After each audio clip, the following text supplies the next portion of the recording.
5 भाई हैं और हम सबसे छोटे हैं हमसे। मैं आपसे इतना कहूँगी कि मैंने तो अपना भाई खोया है। हमारे देश में हमेशा संतों को पूजा जाता रहा है और संतों की निर्मम हत्या ये बहुत बड़ी दुर्भाग्यपूर्ण हमारे लिए, हमारे देश के लिए, हमारे समाज के लिए है। उनका बचपन मेरी गोदी में हुआ है और बहुत ही मिलनसार थे। कोरोना आपदा के बीच महाराष्ट्र से आ रही एक बुरी खबर ने पूरे देश को चौंका दिया है। 2 साधुओं की निर्मम हत्या के बाद राजनीतिक सरगर्मियां तेज हो गई हैं।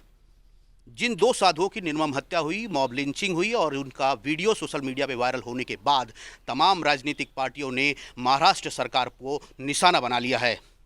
ऐसे में सवाल ये उठता है, ये हत्या की वजह क्या थी?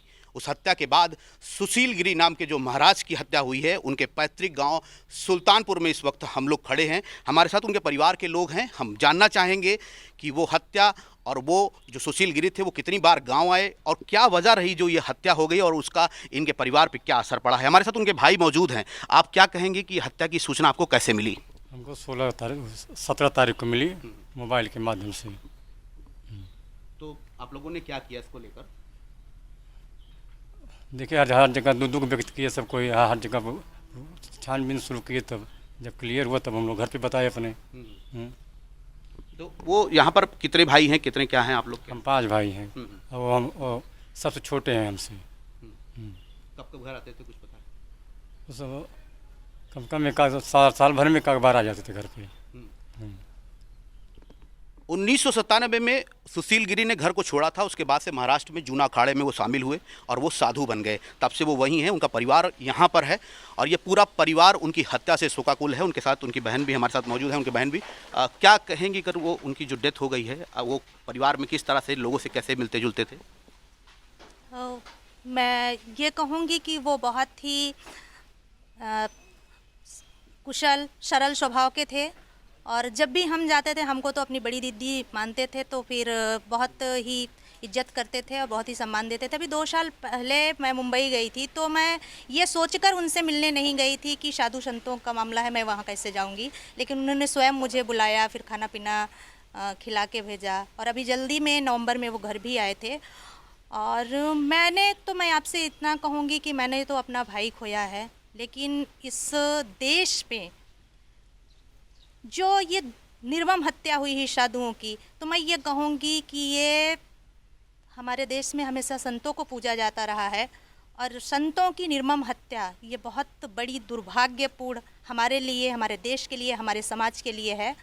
तो मैं आपसे निवेदन करूँगी, सरकार से निवेदन करूँगी, इस देश के सोशल मीडिया से निवेदन करूँगी और मैं आपको ये बता दूँ कि मैं ही पहली शख्स हूँ जो आज इतने बड़े लेवल पे जो खड़ा हुआ है। और उसमें मैंने पहली बार जब मैंने सोशल मीडिया पे उनके ही किसी मित्र के द्वारा डाला गया उनके अकाउंट पे देखा, तो मैंने एक पोस्ट डाली।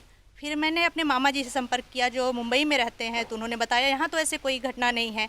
फिर उन्होंने पालघर में अपने दोस्तों से संपर्क करके, वहाँ के मीडिया के लोगों से संपर्क करके बात किया। फिर 3 दिन के अंदर ही वो 3 नाम जो बड़े हैं, गिरजा शंकर उपाध्याय, डॉक्टर करुणा शंकर उपाध्याय मुंबई विश्वविद्यालय और प्रेम शुक्ला भाजपा के प्रवक्ता, ये 3 ऐसे बड़े शख्स हैं जिन्होंने इस मुहिम को आगे बढ़ाया और इन संतों की निर्मम हत्या का विरोध देशव्यापी बना दिया।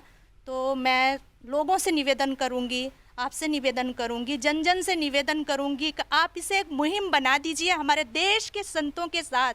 ऐसा जो जघन्य अपराध हो रहा है, आप इसके लिए जुड़िए, इसके लिए एकत्र होइए, अपनी आवाज़ उठाइए, आप हिंदुत्व को बचाइए, आप भारत की संस्कृति को बचाइए, भारत की मानवता को बचाइए और जिस लिए भारत जाना जाता है उसको बचाइए। लॉकडाउन का पालन करिए, ऐसी कोई भी पोस्ट ना डालिए जिससे हम आहत हो, हमारा परिवार आहत हो, हमारा देश आहत हो। बस इतना ही निवेदन है आपसे, आप सबसे, हमारे देशवासी। जिस तरह का वीडियो मॉब लिंचिंग हुआ है उसमें साफ तौर पे कहा गया किस बेरहमी से उन दोनों साधुओं की हत्या हुई है।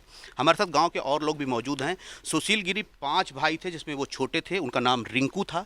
और भी गांव के लोग हैं हमारे साथ। आप क्या बताएंगे इसके बारे में कि सुशील गिरी का क्या व्यक्तित्व रहा इस गाँव को लेकर? मैं सुशील गिरी का पड़ोसी हूँ, मेरा नाम अशोक शुक्ला है और उनका बचपन मेरी गोदी में हुआ है और बहुत ही मिलनसार थे और घर में उनकी माता जी मौके पे जिसको हम मामी कहते हैं बस से, वो 1997 में उन्होंने संन्यास ले लिया। पहली बार जब घर आए तो हम लोगों के साथ उन्होंने फ़ोटो खिंचाई। जब भी आते थे 6 महीने साल भर में, तो साधु की भाषा बोलते थे, धन की बात करते थे और एकदम निष्ठा की बात करते थे। उनके पास कोई लालच लगाव नहीं था और उनके पास एक बैरागी और त्याग की स्मृति थी। और उनके साथ जो ये अपराध हुआ है वहाँ पर, तो हमने तो अपना एक पड़ोसी और भाई खोया है, लेकिन साधुओं के साथ जो अत्याचार हुआ है ये हमारी संस्कृति पे हमला हुआ है। ये शर्मनाक है। हमको न्याय मिलना चाहिए और भारतीय संस्कृति की रक्षा होनी चाहिए। हर कोई इस हत्या की निंदा कर रहा है। हमारे साथ और भी लोग गांव के मौजूद हैं। आप क्या कहेंगे सुशील गिरी के बारे में जिनकी हत्या हुई?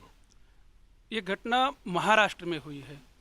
आप देखें, महाराष्ट्र में शिवसेना की कोलैबोरेशन सरकार है। ये शिवसेना नहीं, शिवसेना हो गई है।